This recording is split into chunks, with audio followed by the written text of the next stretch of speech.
El aire en el salón dorado del Copacabana Palace estaba tan pesado que parecía sólido. Tan pesado como el ego de Eduardo Silveira, el rey de los centros comerciales, el hombre que compraba ciudades con bolígrafos.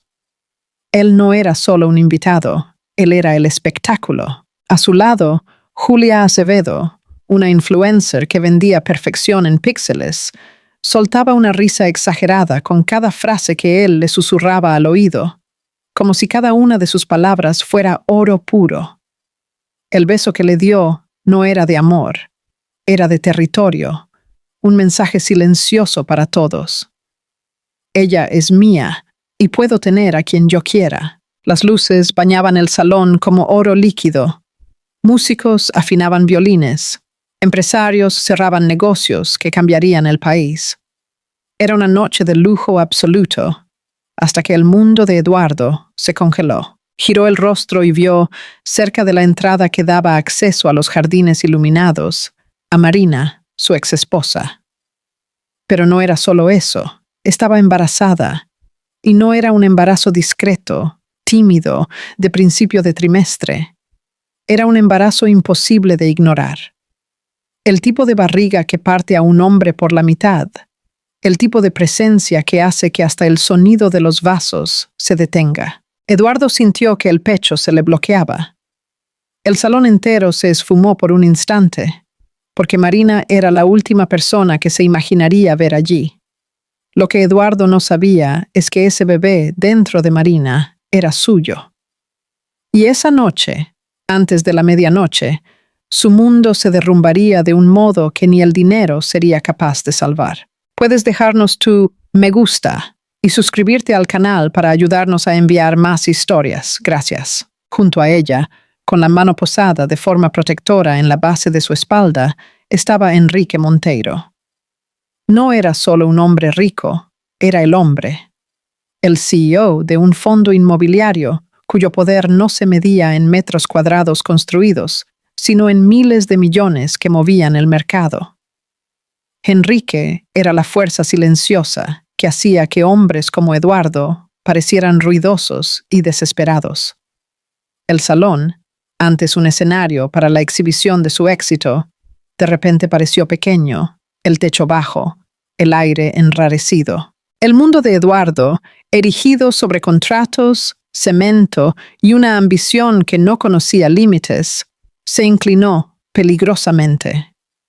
El beso a Julia, segundos antes, ahora tenía un sabor amargo, metálico.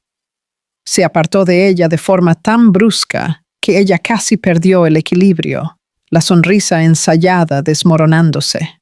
«Dudu, ¿qué pasa?», preguntó ella, la voz un siseo de irritación. Él no respondió. No podía. Sus ojos estaban fijos en Marina. 8 meses. Hacía 8 meses que no la veía desde el día en que ella salió del ático en Barra da Tijuca con una única maleta y una dignidad que él nunca supo que ella poseía. Él estaba seguro de que volvería arrastrándose. Era cuestión de tiempo. Pero ella desapareció, y ahora allí estaba. Marina usaba un vestido de seda azul marino, de corte simple, que no intentaba esconder la curva prominente de su barriga. La acentuaba, la celebraba. Su cabello, que él siempre insistió en que lo mantuviera largo y liso, estaba cortado a la altura de los hombros, un corte moderno que enmarcaba un rostro con una expresión de calma que él jamás había visto en ella. Se rió de algo que Enrique dijo, un sonido genuino, ligero, que atravesó el murmullo del salón y lo golpeó como un puñetazo en el estómago. Él nunca la había hecho reír de esa manera.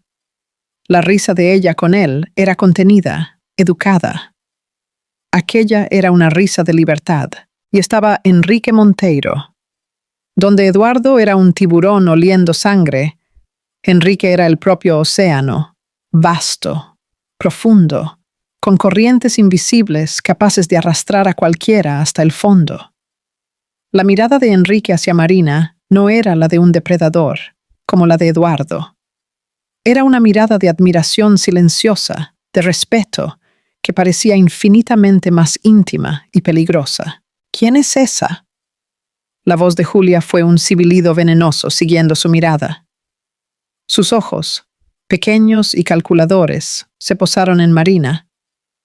«Ah, es ella. Vaya». Una sonrisa cruel se dibujó en sus labios. Por lo visto no perdió el tiempo, ¿eh? Y consiguió un pez más grande. Pero embarazada. ¿Qué cosa tan? La palabra cursi resonó dentro del cráneo de Eduardo. La imagen de Marina, Marina, embarazada y con otro hombre, no era cursi.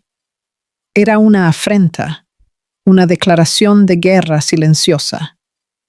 Era una traición tan fundamental que él la sintió físicamente, como si una mano helada apretara su corazón. ¿Cómo se atrevía? ¿Cómo se atrevía a seguir adelante, encontrar la felicidad, construir una familia después de que él la descartó? El bebé tenía que ser de Enrique.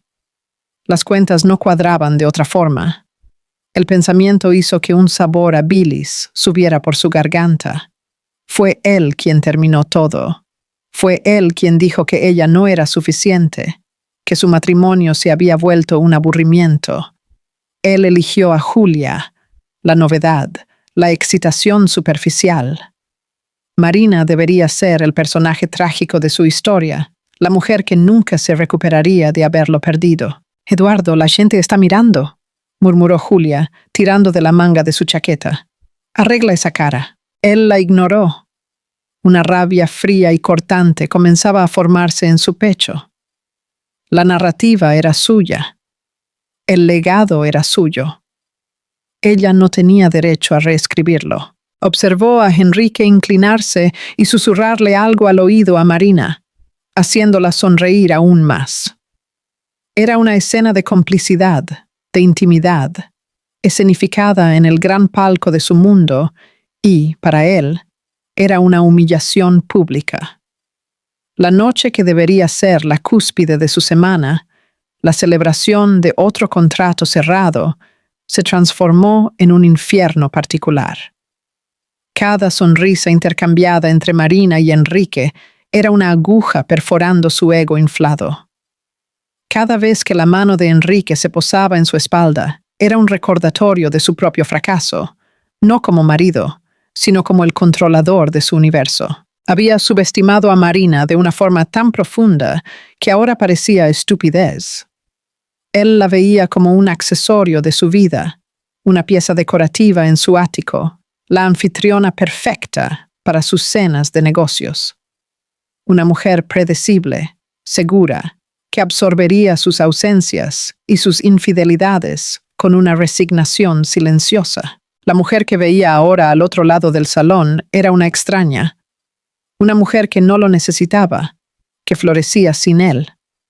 Peor, una mujer que había sido elegida por un hombre que él, Eduardo, secretamente envidiaba y temía. Enrique Monteiro no necesitaba columnas sociales o jóvenes diamantes para validar su poder. Su poder era un hecho, consolidado en décadas de decisiones acertadas y una reputación impecable. Y él estaba allí, dedicándole su atención a Marina. A su Marina. Eduardo sintió una necesidad visceral de actuar, de romper aquella escena, de reafirmar su dominio. Pero por primera vez en mucho tiempo, se sintió paralizado. ¿Qué haría? ¿Caminaría hasta allí y la confrontaría? ¿Delante de todos? ¿Delante de Enrique Monteiro? La imagen de sí mismo montando una escena, la rabia descontrolada estampada en el rostro, mientras Enrique lo observaba con aquella calma analítica, lo hizo retroceder. Sería una derrota antes incluso de que la batalla comenzara. Él era un hombre de acción, de control, y en aquel momento no tenía control sobre nada.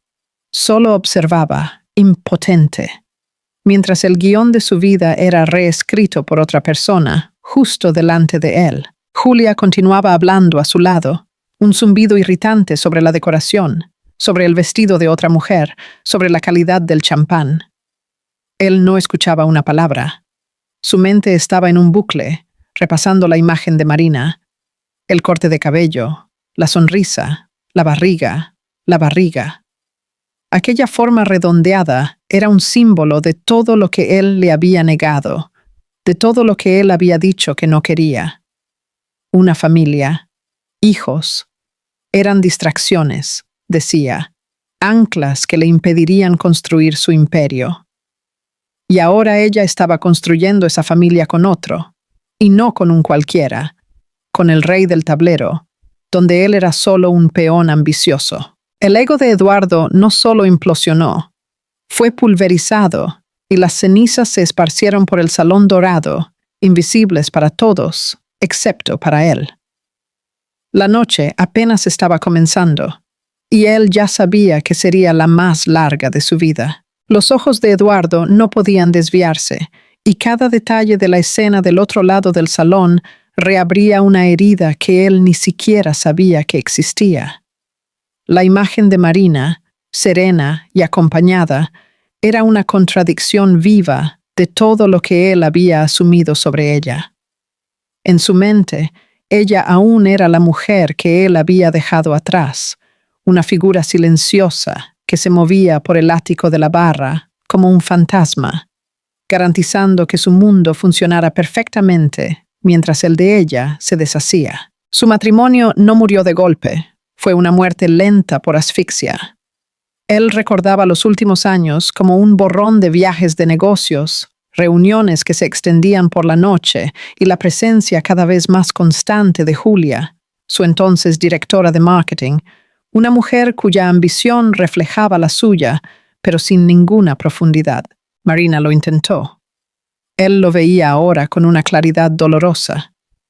Las cenas románticas que él cancelaba por una llamada de última hora, los viajes de fin de semana que él posponía indefinidamente, las conversaciones que él cortaba con un gesto de la mano mientras revisaba el feed de noticias del mercado financiero en su móvil. Él ya no la veía como una pareja, sino como parte del mobiliario, un elemento constante y garantizado de su vida que no exigía mantenimiento. La invisibilidad de ella se volvió tan completa que él dejó de notar el encogimiento de su sonrisa, el silencio que se instalaba cuando él entraba en casa, la luz en sus ojos que se apagaba gradualmente. Él veía solo lo que quería ver, una vida doméstica impecable que le daba la libertad de perseguir sus conquistas afuera. La llegada de Julia fue solo el síntoma final de la enfermedad. Las noches que se volvieron más frecuentes, el olor de un perfume diferente impregnado en sus trajes, los mensajes de texto que lo hacían sonreír de una manera que él no sonreía a Marina desde hacía años. Ella lo veía todo. Él lo sabía ahora. Ella veía y soportaba en un silencio que él confundió con debilidad, pero que en realidad era la calma antes de la tormenta. El último fin de semana en Angra dos Reis fue el intento desesperado de ella, un último esfuerzo para salvar algo que ya estaba muerto. Él accedió a ir, más por culpa que por deseo, un gesto para aplacar su propia conciencia. Por una noche, bajo el efecto del vino y de una nostalgia fabricada, la fachada de extraños que compartían una casa se derrumbó. Hicieron el amor. No fue un acto de pasión, sino de una ternura triste, un eco fugaz de la pareja que un día fueron. En aquel momento, en la oscuridad del cuarto, con el sonido del mar de fondo, Marina se permitió una pequeña chispa de esperanza. Tal vez aquello era un punto de inflexión. Una semana después, la esperanza fue brutalmente extinguida. Ella encontró el recibo en la gaveta de su escritorio, una pulsera de diamantes de una joyería de la calle García Dávila, comprada el día anterior a su viaje a Angra. La pulsera no era para ella. Esa misma tarde, una amiga, con la crueldad disfrazada de preocupación, le envió una captura de pantalla de una columna social online. La foto mostraba a Eduardo y Julia riendo en un yate en St. Bart's, la muñeca de ella adornada con la pulsera de diamantes. La leyenda mencionaba un viaje de negocios que, según él le había dicho a Marina, era en Brasilia. Aquel fue el fin. Ella no gritó, no lloró, no lo confrontó. La confrontación exigiría una energía que ella ya no poseía, y sería darle el drama que él tal vez incluso esperara. En lugar de eso, actuó con una precisión quirúrgica. Arregló una única maleta con las piezas de ropa que importaban, sus libros y su laptop. Dejó atrás los vestidos de diseñador, las joyas, la vida que él había construido para ella. Sobre el mármol frío de su mesita de noche, dejó solo el anillo de matrimonio. Y entonces se fue. 2 semanas después, en un pequeño apartamento alquilado en São Paulo, comenzaron las náuseas matutinas. Las 2 líneas azules en el test de farmacia parecieron una broma cósmica, una ironía cruel del destino. La única cosa que ella había deseado durante años de un matrimonio solitario, un hijo para llenar el vacío de aquel inmenso ático, le fue concedida en el exacto momento en que su matrimonio dejó de existir. Volver a Río, al infierno emocional que era la órbita de Eduardo, estaba fuera de discusión. Él la vería como débil, desesperada, usando el embarazo para atraparlo. Y él no merecía saberlo, no el hombre que la había vuelto invisible. São Paulo fue su lienzo en blanco. Con el dinero que tenía de una herencia de sus abuelos, que Eduardo siempre consideró insignificante, se matriculó en un curso de gestión para arquitectos y meses después abrió su propio estudio de diseño de interiores, Lins Arquitectura. Era pequeño, pero era suyo. Cada proyecto, cada cliente, cada ladrillo de su nueva vida fue colocado con sus propias manos. Fue en uno de esos cursos donde conoció a Enrique Monteiro. Él no era un colega, sino un ponente invitado, un titán de la industria, compartiendo su visión sobre el futuro del mercado inmobiliario. A diferencia de Eduardo, que era ruidoso y autopromocional, Enrique era tranquilo, observador. Su inteligencia era una corriente subterránea poderosa. Él vio el potencial en el plan de negocios de Marina, pero, más importante, vio la chispa en ella, la pasión por lo que hacía, una luz que Eduardo había pasado años intentando apagar. Él se convirtió en su mentor. Analizaba sus proyectos, la presentaba a contactos, ofrecía consejos estratégicos con la misma seriedad con que administraba su fondo multimillonario. La amistad de ellos se construyó sobre una base de respeto mutuo y profesionalismo. Enrique era viudo, su corazón aún silenciosamente perteneciente a su difunta esposa, y trataba a Marina con una afección casi paternal, protectora. Cuando su embarazo se volvió evidente, él no hizo preguntas invasivas. Simplemente intensificó su apoyo, conectándola con clientes para proyectos más grandes, garantizando que frecuentara eventos, como el baile de aquella noche, para construir su red profesional. La mano de él en su espalda no era el toque de un amante. Era un gesto de solidaridad, un escudo silencioso contra un mundo que él sabía que podría ser cruel. La suposición de Eduardo de que ella se había metido en la cama de otro hombre era tan típica de él, tan reductora. Él veía a las mujeres como conquistas, trofeos a ser exhibidos. La idea de una amistad platónica y solidaria entre un hombre y una mujer estaba más allá de su comprensión, y esa era la verdad que ardía por detrás de la calma de Marina. El bebé, aquella vida preciosa creciendo dentro de ella, era inequívocamente de Eduardo, el fruto de aquella última y dolorosa noche en Angra, y ella preferiría morir a dejarle saberlo. Él no merecía ser padre, no de su hijo. Él vería al niño como otra posesión, un activo a ser controlado, o peor, un arma para herirla, y ella protegería a su hijo, y la paz que había construido a cualquier coste. La noche en el Copacabana Palace se arrastró como una fiebre. Eduardo apenas registró la vuelta al ático en la barra, El monólogo irritado de Julia sobre el evento, sobre las otras mujeres, sobre su comportamiento imperdonable. Me humillaste completamente, Dudu, dejándome plantada allí como una idiota, y por causa de ella. Él golpeó la puerta del coche en el garaje privado, el sonido resonando en el cemento. «Cállate, Julia», dijo él, la voz peligrosamente baja. Ella retrocedió como si hubiera sido golpeada. «No me hables así. Te hablo como yo quiera», gruñó él, caminando a pasos largos hacia el ascensor. «¿Crees que esto es sobre ti? Esto nunca fue sobre ti». Las palabras flotaron en el aire, una verdad tan brutal y repentina que la dejó sin habla. Dentro del ático, un monumento a su propio ego, con sus suelos de mármol frío y vistas panorámicas, el silencio era ensordecedor. Julia fue directo al bar y se sirvió una dosis generosa de coñac. Eduardo caminaba de un lado a otro, delante de las ventanas que iban del suelo al techo, las luces de la ciudad, un reflejo burlón de su turbulencia interna. Dormir era imposible. La imagen de Marina, serena y embarazada, estaba grabada en el interior de sus párpados. La voz calma y autoritaria de Enrique Monteiro resonaba en su mente. La obsesión se enraizó a la mañana siguiente. Él ignoró la agenda de reuniones e hizo una única llamada a un hombre llamado Marcelo Correia, un ex policía civil que ahora operaba una agencia de investigaciones privadas. La voz de Eduardo era cortante, desprovista de cualquier formalidad. «Quiero todo lo que puedas encontrar sobre Marina Lins y Enrique Monteiro.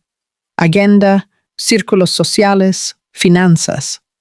Quiero saber dónde comen, con quién hablan y, principalmente, cuándo comenzaron a verse. Necesito una línea de tiempo, Marcelo, detallada». Del otro lado de la línea, la voz de Correia era pragmática. «Entendido, doctor Eduardo.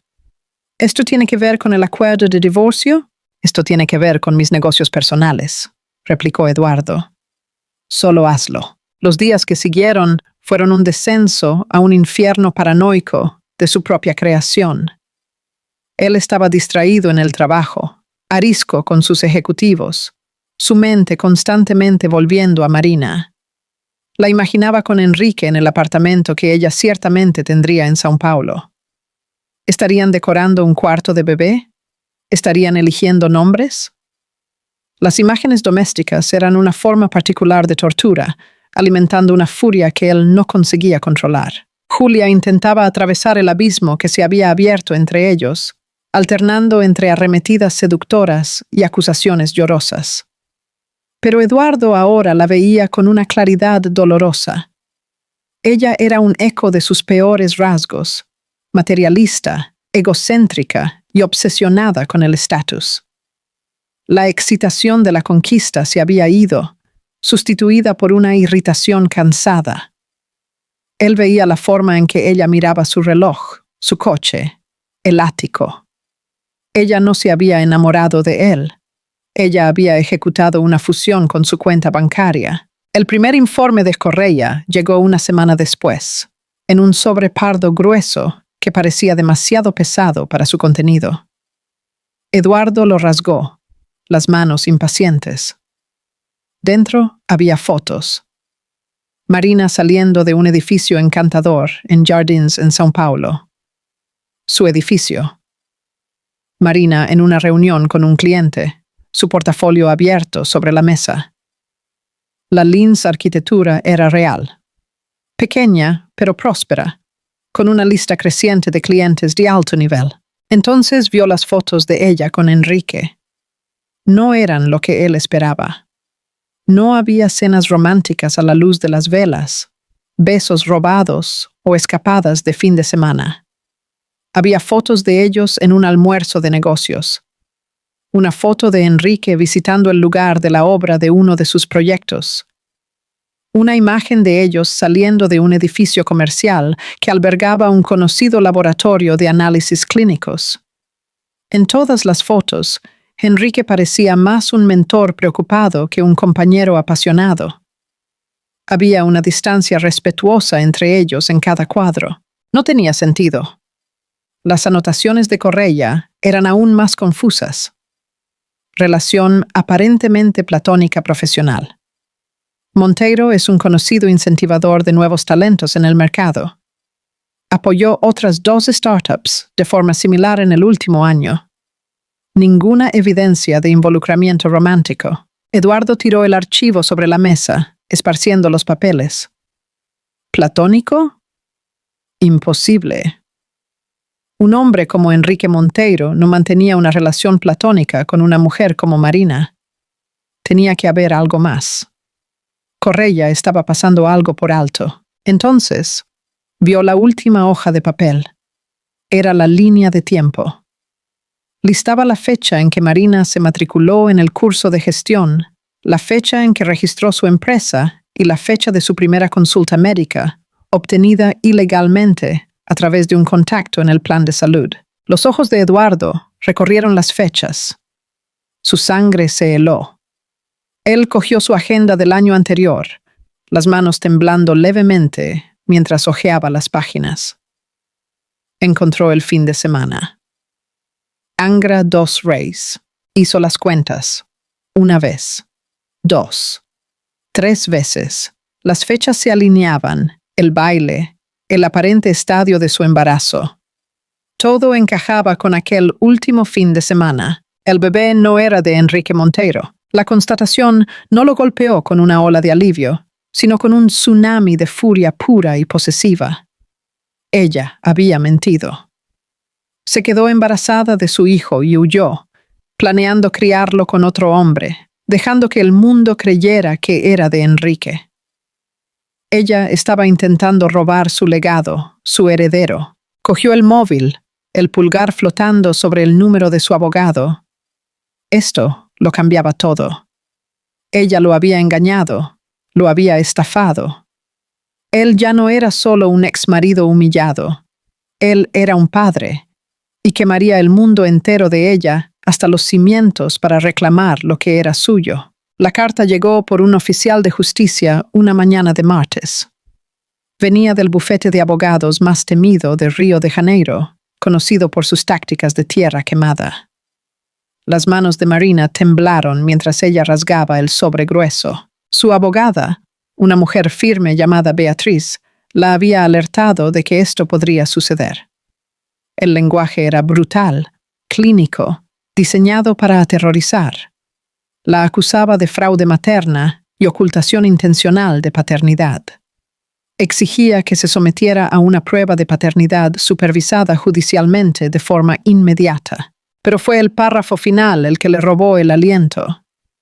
En caso de que se compruebe que el niño es descendiente del señor Silveira, él solicitará inmediatamente la custodia unilateral, legal y física, bajo la alegación de que la señora Linz demostró profunda desviación de carácter e inestabilidad emocional al ocultar el embarazo e intentar atribuir la paternidad a un tercero, probándose así una madre no apta. ¡Madre no apta!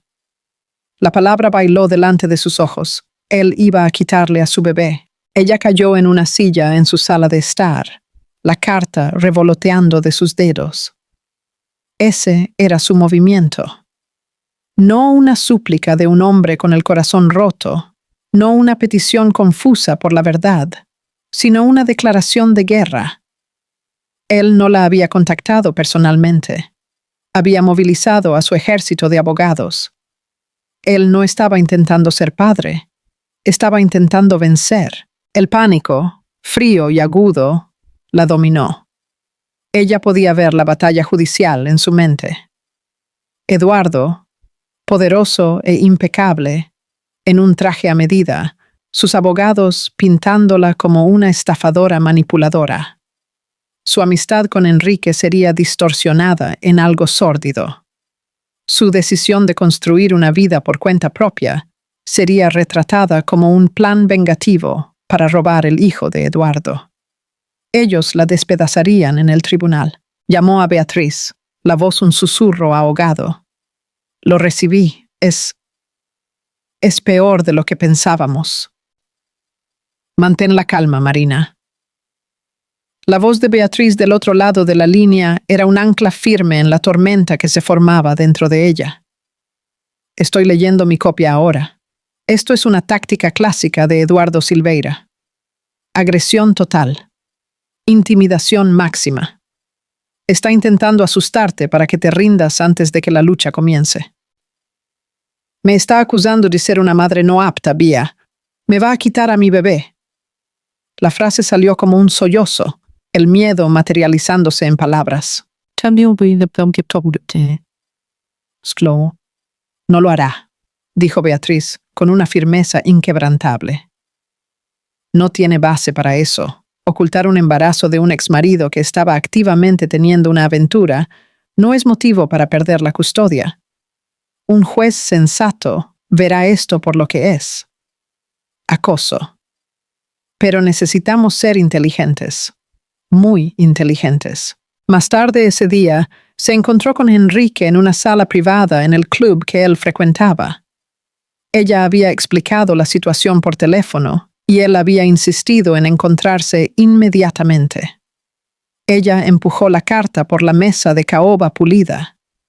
Él la leyó, la expresión indescifrable, pero la mandíbula contrayéndose casi imperceptiblemente. «Este es su movimiento», dijo Marina, la voz hueca. «Para castigarme por haberlo dejado, por ser feliz». Enrique dobló la carta cuidadosamente y la colocó de nuevo sobre la mesa. «No, Marina. Esto no es solo sobre castigo, es sobre posesión. Él perdió un bien valioso, tú. Ahora descubrió que hay uno aún más valioso que no sabía que tenía.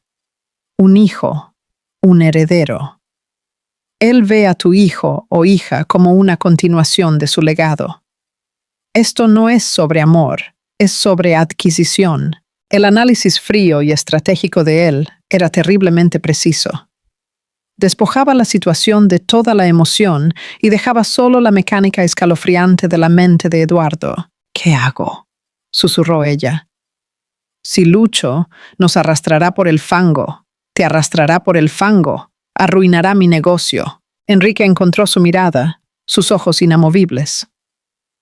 «Mi reputación puede soportar la verborrea de un hombre como Eduardo Silveira. Y tu negocio es fuerte, porque eres talentosa. Él no puede quitarte eso. Lo que él espera es tu miedo. Espera que te encojas, que negocies, que le des el control. No puedes hacer eso. Entonces lucharé». «No solo luchas», dijo Enrique, una dureza nueva en su voz. «Tú dictas los términos de la batalla. No eres la demandada aquí, Marina. Eres la madre de su hijo. Esto te da un poder que él subestimó completamente. Deja de reaccionar a su agresión y lanza tu propia ofensiva». Las palabras encendieron algo dentro de ella. El miedo que la paralizaba comenzó a retroceder, sustituido por una rabia lenta y ardiente. Enrique tenía razón. Ella había estado tan enfocada en protegerse que no se había dado cuenta de la fuerza de su propia posición. Ella y Beatriz trabajaron hasta tarde en la noche, elaborando la respuesta. Fue una obra maestra de fuerza controlada. No negaron la paternidad. La abrazaron. Su carta concordaba con la prueba de ADN, pero en sus términos, en un laboratorio y horario de su elección. Afirmaba que Marina tenía toda la intención de registrar a Eduardo como el padre en el certificado de nacimiento. Y entonces vino la contraofensiva. Detallaba un plan parental propuesto que concedía a Eduardo derechos de visita supervisada, condicionados a la conclusión de un curso integral de control de la ira y terapia de coparentalidad.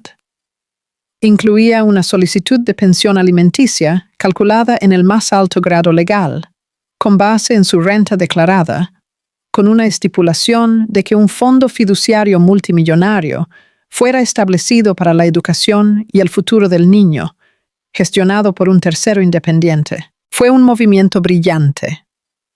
La reencuadraba no como una mujer escondiendo un secreto, sino como una madre responsable, planeando proactivamente el futuro y la seguridad de su hijo. Pintaba a Eduardo no como una víctima, sino como un hombre con problemas de ira, que necesitaba ayuda profesional antes de que se le pudiera confiar un niño. Enviar aquella carta fue como quitar el pasador de una granada. No había vuelta atrás. La vida tranquila y pacífica que ella había construido se acabó. La guerra había comenzado. La respuesta de la abogada de Marina golpeó la mesa de Eduardo como un golpe físico. Él esperaba histeria, negaciones o una súplica aterrorizada por un acuerdo. No esperaba aquello. Aquel ataque calmado, calculado y estratégico. Leyó 3 veces las palabras confundiéndose con la rabia. Visita supervisada, control de la ira, terapia. Ella lo estaba posicionando como un monstruo peligroso e inestable. Y los valores de la pensión, la exigencia del fondo. Era audaz. Ella no solo estaba reconociendo que el hijo era suyo, le estaba enviando la factura envuelta en una camisa de fuerza ordenada por el tribunal. «Está usando al bebé para extorsionarme», le gritó a su abogado, un hombre liso llamado Felipe, por teléfono. «Esto es un asalto. En realidad, Eduardo, es una posición legal perfectamente elaborada», dijo Felipe, la voz seca. «Ella no se está escondiendo. Te está encontrando en el campo de batalla y estableciendo las reglas del juego. Sus peticiones son, en la superficie, enteramente razonables y enfocadas en el mejor interés del niño. A un juez le encantará». Eduardo colgó el teléfono. Sintió una profunda pérdida de control. Una sensación que él despreciaba más que cualquier otra cosa. La llamada llegó al día siguiente, no de la abogada de Marina, sino de la asistente ejecutiva de Enrique Monteiro. La petición era simple. El señor Monteiro invitaba al señor Silveira a una reunión en su oficina a la mañana siguiente. No era una petición. Era una convocatoria. El orgullo de Eduardo gritaba que se negara, pero un instinto más profundo, el instinto de un predador que reconoce a uno mayor, le dijo que tenía que ir. Las oficinas de Monteiro Capital eran la antítesis de las suyas, donde las de Eduardo eran modernas, llamativas y ostentosas. Las de Enrique eran clásicas, discretas, e irradiaban un poder tan profundo que no necesitaba anunciarse. Estanterías de madera oscura cubrían las paredes, repletas de libros encuadernados en cuero. No solo textos de negocios, sino historia, filosofía y arte. Enrique estaba de pie junto a la ventana, mirando la agitación de la avenida Faria Lima. No se giró cuando Eduardo entró. «Gracias por venir, Silveira», dijo él, la voz calma. Gesticuló hacia una silla. «Por favor». Eduardo permaneció de pie. «No estoy aquí para cumplidos, Monteiro». «¿Qué quieres?» Enrique finalmente se giró, sus ojos grises clavando a Eduardo en el lugar. «Quiero ofrecerte una perspectiva.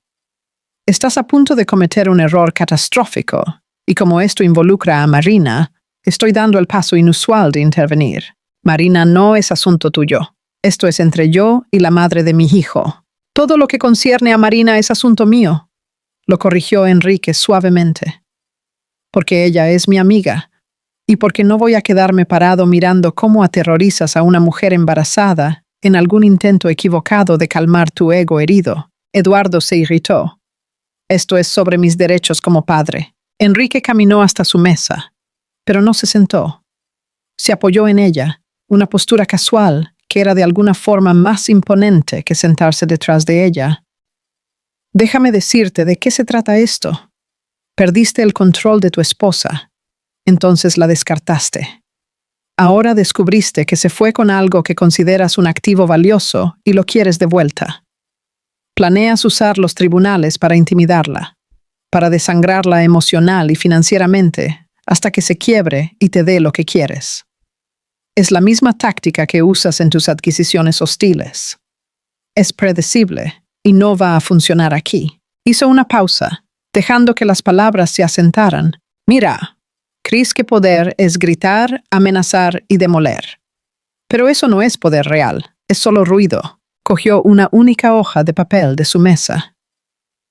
Este es el prospecto financiero preliminar de tu nuevo proyecto, la Orb Tower. Un emprendimiento muy ambicioso. Tu principal inversor es el fondo de pensiones Previsul, ¿correcto? La sangre de Eduardo se heló. ¿Cómo conseguiste eso? Tengo un asiento en su consejo, dijo Enrique, como si estuviera comentando sobre el tiempo. Un hecho que tu equipo de due diligence de alguna forma no percibió. También participo en los consejos de 2 de tus otros grandes acreedores. Ellos escuchan mi consejo. Valoran mi perspectiva. Dejó la amenaza flotar en el aire, no dicha, pero cristalina. Él podría matar la Orb Tower con una única llamada. Él podría diezmar el imperio de Eduardo.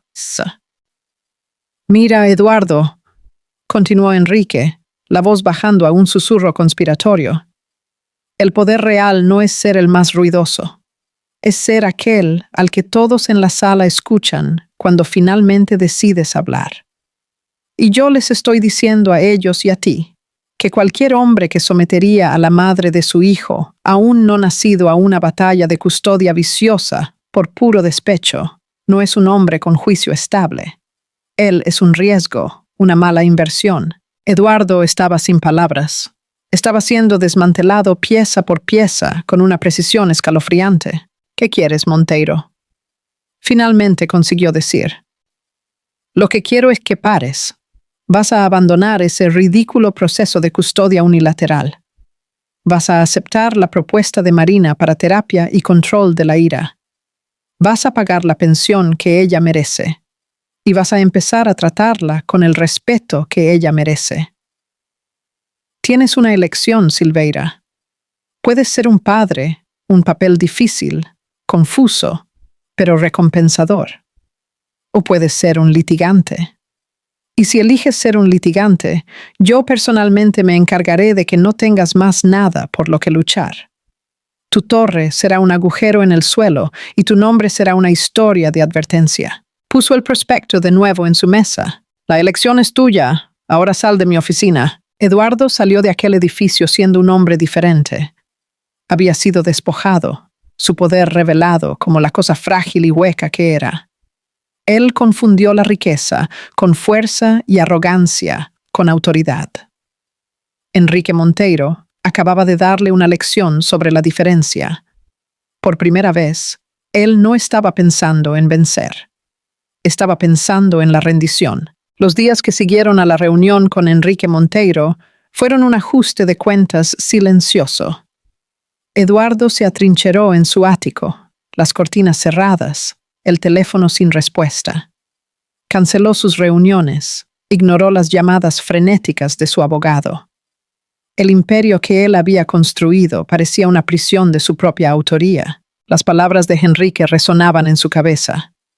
Un regalo que no hiciste nada para merecer. Pensó en Marina, no en la mujer poderosa y desafiante del baile, sino en la mujer con quien se había casado.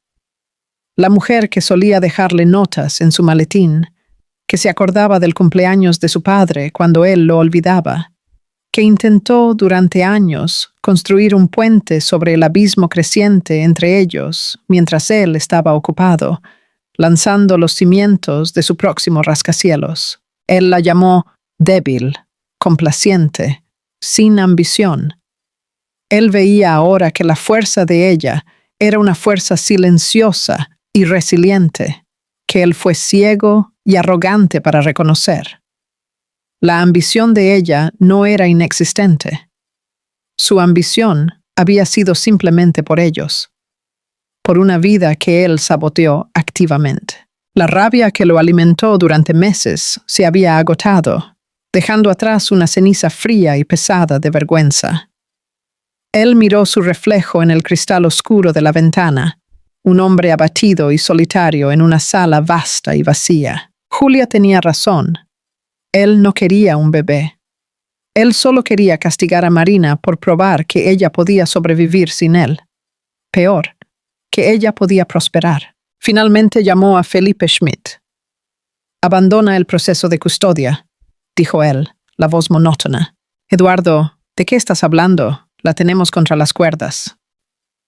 No, no la tenemos, dijo Eduardo, una risa amarga escapando de sus labios. Abandona todo y redacta un acuerdo aceptando todos los términos de la señora Linz. La terapia, las visitas supervisadas, el fondo fiduciario, todo, sin negociaciones. Hubo un silencio aturdido del otro lado de la línea. ¿Estás seguro, Eduardo? Nunca estuve tan seguro de nada en mi vida, dijo él y colgó. El primer paso fue la rendición. El siguiente era la expiación.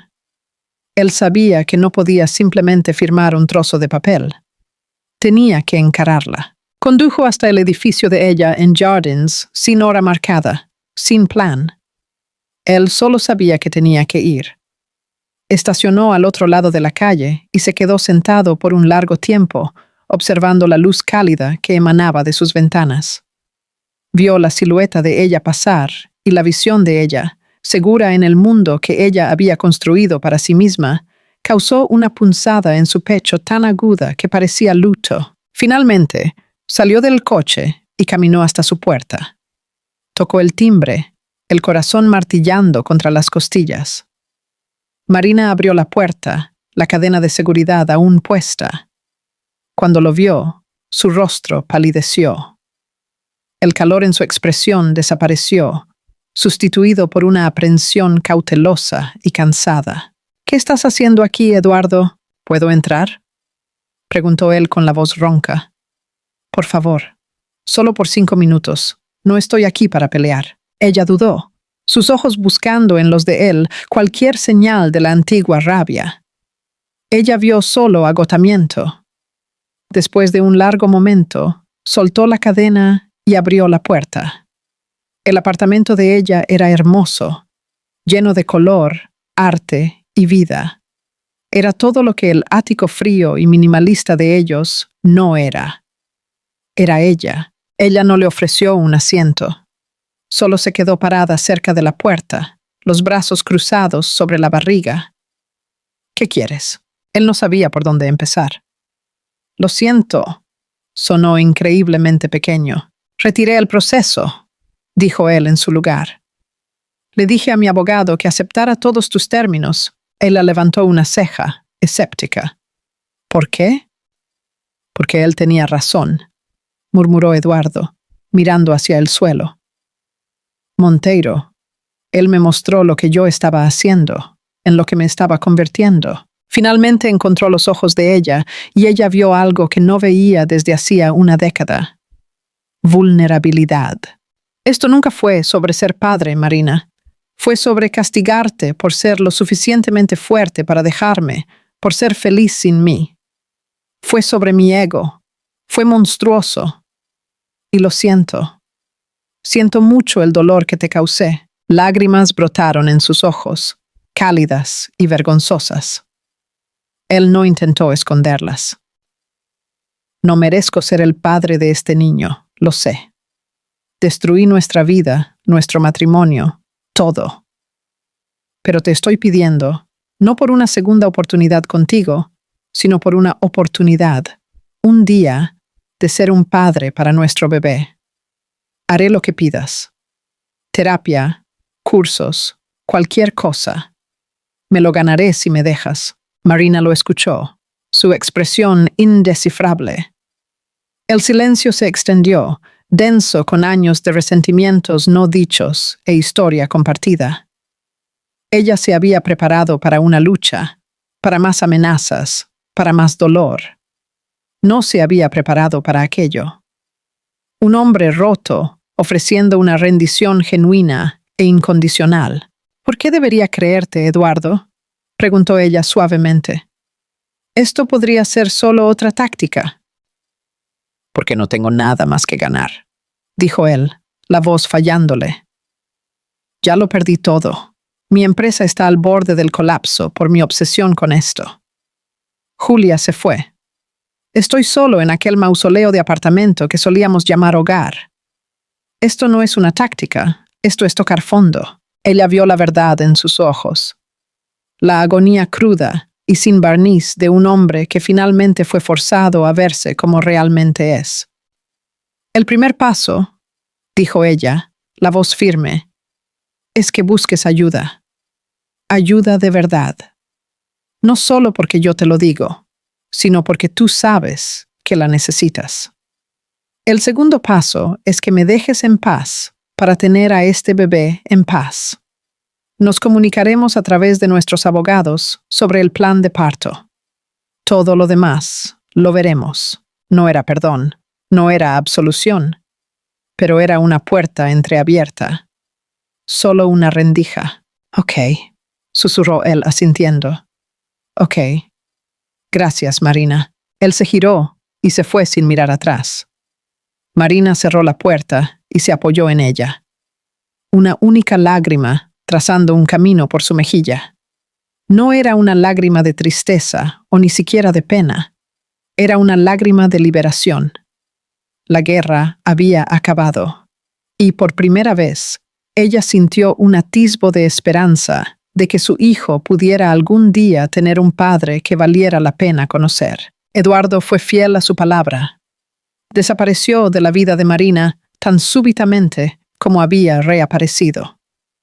Los acuerdos legales fueron firmados sin alarde. El fondo fiduciario para el bebé fue establecido, su valor excediendo en mucho lo que la abogada de Marina había solicitado. Toda la comunicación venía por canales adecuados, formales y respetuosos. Pero entre bastidores, Eduardo Silveira estaba desmontando su propia vida y tratando de construir una nueva. Empezó la terapia con un psiquiatra respetado en São Paulo. Las primeras sesiones fueron brutales, forzándolo a confrontar una vida entera definiendo su valor por su patrimonio neto, de ver a las personas como activos o pasivos.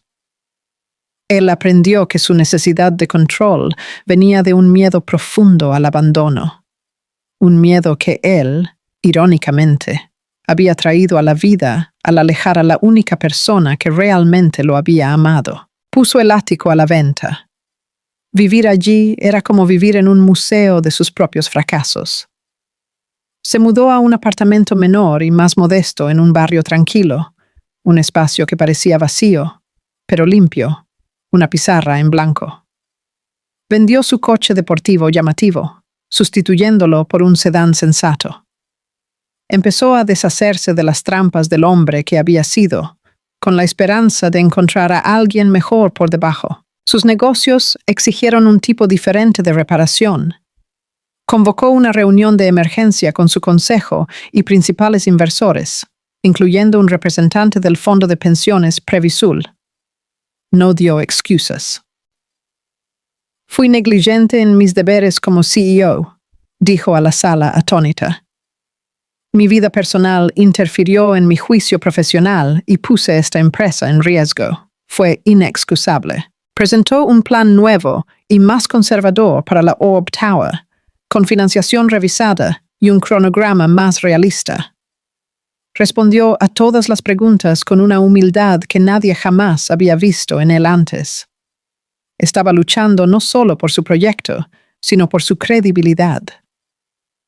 Lentamente, meticulosamente, comenzó a reconquistar la confianza de ellos. Leía libros sobre paternidad, sobre desarrollo infantil, sobre inteligencia emocional, sobre coparentalidad saludable. Llenó cuadernos con sus pensamientos, con preguntas para su terapeuta, con cartas para su hijo aún no nacido que él sabía que tal vez nunca enviaría. Estaba estudiando para ser padre con la misma intensidad que un día aplicara al estudio de una cartera de acciones. Marina, mientras tanto, florecía en la paz que él finalmente le dio. Su empresa, Linz Arquitectura, cerró un contrato importante para diseñar un hotel boutique en Florianópolis. Su nombre se estaba volviendo sinónimo de espacios cálidos, sofisticados y llenos de vida. Ella se preparaba para la llegada del bebé, transformando un cuarto vacío en su apartamento en una linda guardería, llena de luz suave y colores gentiles. Enrique permaneció un amigo constante, viéndola, llevándola a almorzar y celebrando sus éxitos. Él nunca habló de su reunión con Eduardo, pero Marina sabía que él era el arquitecto de su paz y ella estaba eternamente agradecida. Su vida estaba completa. Tenía amigos, una carrera que amaba y la ansiosa anticipación de la maternidad. Rara vez pensaba en Eduardo, y cuando lo hacía era con una curiosidad distante y desapegada. Se preguntaba si su pedido de disculpas había sido real, si sus cambios eran duraderos, pero no se permitía depender de ello. Estaba construyendo un futuro para sí y para su bebé, que no exigía un Eduardo Silveira reformado para ser completo. Estaba en su último mes de embarazo, supervisando la instalación de un panel de madera personalizado en el lobby del hotel en Florianópolis, cuando la primera contracción la golpeó. Fue aguda y súbita, robándole el aliento. Su gerente de proyectos, un joven arquitecto llamado Lucas, le echó un vistazo a su rostro e inmediatamente llamó a un coche. Mientras era llevada al aeropuerto para tomar el primer vuelo de vuelta a São Paulo, con la mano posada sobre la barriga, tomó una decisión. Llamó a su abogada, Beatriz, dijo ella, respirando hondo durante otra ola de dolor. Llama al abogado de Eduardo, avísale, dile que el bebé está llegando. No era una petición por su presencia, era simplemente una declaración de hecho. Él era el padre. Él tenía el derecho de saber. Lo que él haría con esa información sería la primera prueba real del hombre que él afirmaba estar tratando de convertirse. La llamada alcanzó a Eduardo mientras él estaba en una sesión de terapia. Su teléfono vibró en la mesa y él instintivamente se movió para silenciarlo. Pero el nombre de su abogado brilló en la pantalla. Él atendió, el corazón saltándole a la garganta. «Ella está de parto», dijo Felipe, la voz extrañamente gentil. Hospital Santa Juana, en São Paulo. La mente de Eduardo se quedó en blanco. Era eso. El bebé teórico y abstracto para el cual él venía preparándose estaba a punto de convertirse en una persona real, que respira. El miedo, crudo y potente, lo inundó. Él no estaba listo. Él nunca estaría listo. «¿Qué hago?», le preguntó a su terapeuta, Dr. Neves, después de colgar el teléfono. Su voz era un susurro en pánico. Dr. Neves lo miró con calma. «¿Qué hace el hombre que quieres ser, Eduardo?», él pensó por un momento. El antiguo Eduardo habría invadido el hospital, exigiendo acceso, afirmando sus derechos, montando una escena. El nuevo Eduardo, el hombre que él estaba intentando dolorosamente construir, sabía que aquel momento no era sobre él. Era sobre Marina. Era sobre el bebé. Él condujo hasta el hospital, las manos temblando en el volante. Él no fue a la maternidad. Fue a la recepción principal. Encontró una silla incómoda en un rincón olvidado y esperó. Él envió un mensaje de texto a su abogado. «Dile a Beatriz que estoy aquí en el vestíbulo. No subiré a menos que sea invitado. Mi única preocupación es la salud de Marina y del bebé». Las horas pasaron. Bebió café viejo de una máquina automática y observó a familias ir y venir. Se sintió invisible, un fantasma acechando los bordes del evento más importante de su vida.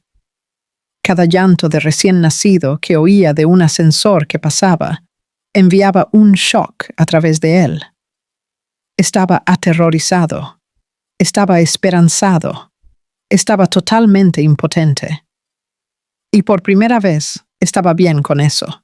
Tarde en la noche, una enfermera se acercó a él. «Señor Silveira», él se levantó de un salto.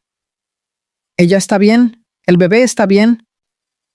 «La madre y el hijo están muy bien», dijo la enfermera con una sonrisa cálida. «La señora Linz está descansando. Dijo que podría subir por unos minutos, si quiere. Su hijo, un niño». El alivio lo inundó con tanta intensidad que sus rodillas se sintieron débiles. Él siguió a la enfermera hasta el ala de la maternidad. El pasillo era silencioso, suave. Ella señaló un cuarto al final del pasillo. Él se quedó afuera de la puerta por un minuto entero, respirando hondo, tratando de recomponerse. Golpeó suavemente. «Entra». La voz de Marina, cansada pero firme, llamó. Él empujó la puerta. El cuarto estaba tenuemente iluminado. Marina estaba recostada en la cama, luciendo exhausta, pero hermosa. En sus brazos, envuelto en una manta azul claro, estaba el ser humano más diminuto que él jamás había visto. Ella lo miró, sus ojos escudriñando los de él. No había rabia ni miedo, solo un cansancio profundo y profundo. «Eduardo», dijo ella en voz baja. Él no conseguía hablar. Apenas caminó lentamente hacia la cama, los ojos fijos en el pequeño paquete. El niño tenía un mechón de cabello oscuro, exactamente como el de él. «Se llama Theo», susurró Marina.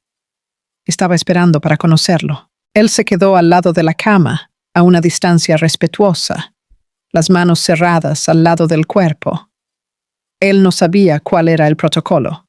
No sabía lo que tenía permiso para hacer. Marina vio el conflicto en sus ojos. Después de un momento, ella hizo un pequeño gesto. «Tú te gustaría sostenerlo». Lágrimas brotaron en sus ojos mientras él la sentía, incapaz de formar palabras. Él se sentó con cuidado en la orilla de la silla al lado de la cama. Marina le mostró cómo posicionar los brazos y entonces, con infinito cuidado, ella transfirió el hijo de ellos a su abrazo. El bebé era tan ligero, tan frágil. Olía a leche e inocencia. Sus deditos se cerraron alrededor de su pulgar. En aquel momento, los últimos vestigios del antiguo Eduardo Silveira, el titán, el tiburón, el rey, se desmoronaron y desaparecieron. Él era solo un hombre sosteniendo a su hijo, dominado por un amor tan feroz y protector que dolía físicamente. Él miró a Marina, los ojos llenos de lágrimas. «Gracias». Se ahogó. Era todo lo que conseguía decir. «Gracias por este regalo. Gracias por esta oportunidad». «Él necesita un padre, Eduardo», dijo Marina suavemente. «Espero que seas uno». No era una promesa de un futuro juntos. Su matrimonio había acabado. Una historia que ellos no podían reescribir. Pero aquello era un nuevo comienzo. Una oportunidad de construir algo diferente. Una familia redefinida por el perdón, unida por el amor incondicional, por el niño que ahora dormía en sus brazos. Al final, Marina Lins no necesitó un hombre poderoso para salvarla. Ella se había salvado a sí misma. Su victoria no fue reconquistar a Eduardo, sino construir una vida tan plena y bonita que la presencia de él ya no era un requisito para su felicidad. Ella encontró fuerza en su independencia, alegría en su trabajo y un propósito profundo en la maternidad. Eduardo Silveira, humilado y transformado, comenzó la larga y silenciosa jornada de merecer el amor de su hijo un día a la vez. Su historia no se convirtió en la de un romance deshecho, sino en la de una familia resiliente, probando que las segundas oportunidades más satisfactorias no son sobre recuperar el pasado, sino sobre construir valientemente un nuevo futuro. Y bien, ¿qué te pareció? En una escala del 0 al 10, ¿qué nota le darías? Deja tus comentarios diciendo de qué ciudad estás viendo y suscríbete para acompañar nuestras próximas historias.